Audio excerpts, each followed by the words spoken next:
Hi friends, welcome back to my channel. ఈరోజు మన ఛానల్లో సింపుల్గా మటన్ ఫ్రై ఎలా చేయాలో చూపిస్తాను. మటన్ కూడా చాలా పర్ఫెక్ట్గా అయితే ఉడుకుతుంది అన్నమాట. అది ఎలా ఉడికించుకొని చేసుకోవాలో ఇప్పుడైతే నేను చూపిస్తాను.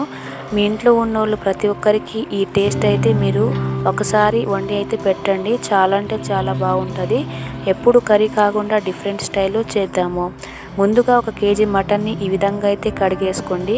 ఇలాంటి జల్లి గిన్నెలో కడిగేసుకోవడం వల్ల మనం కడుగుతున్న నీళ్ళు కూడా మంచిగా బయటికి అయితే వచ్చేస్తుంది.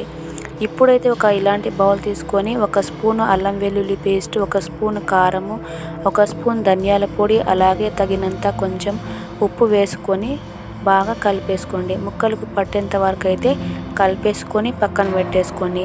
అలా పక్కన పెట్టేసుకున్న తర్వాత ముక్కలు మునిగేంత వరకు అయితే నీళ్ళు పెట్టేసుకోండి.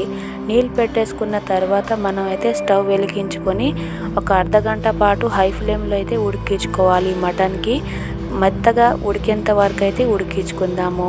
నాకైతే మటన్ అయితే 1 అర్ధగంట తర్వాత అయితే మంచిగా అయితే ఉడకడం స్టార్ట్ అయిందనమాట.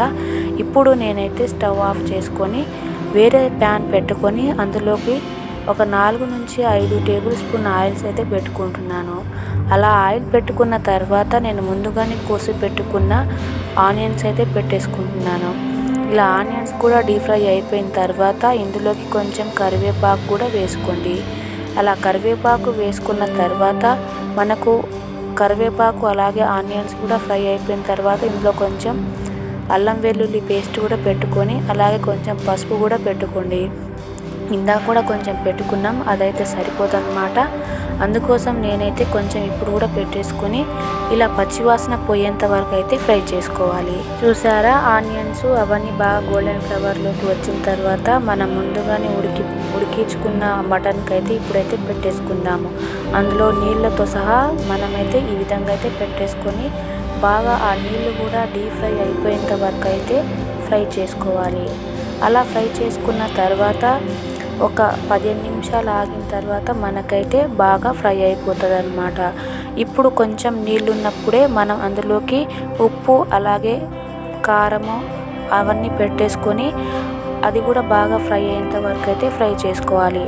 అలా ఫ్రై చేసుకున్న తర్వాత మనమైతే ముందుగానే నూరి పెట్టుకున్న గరం మసాలాను నేనైతే పెట్టేసుకుంటున్నాను.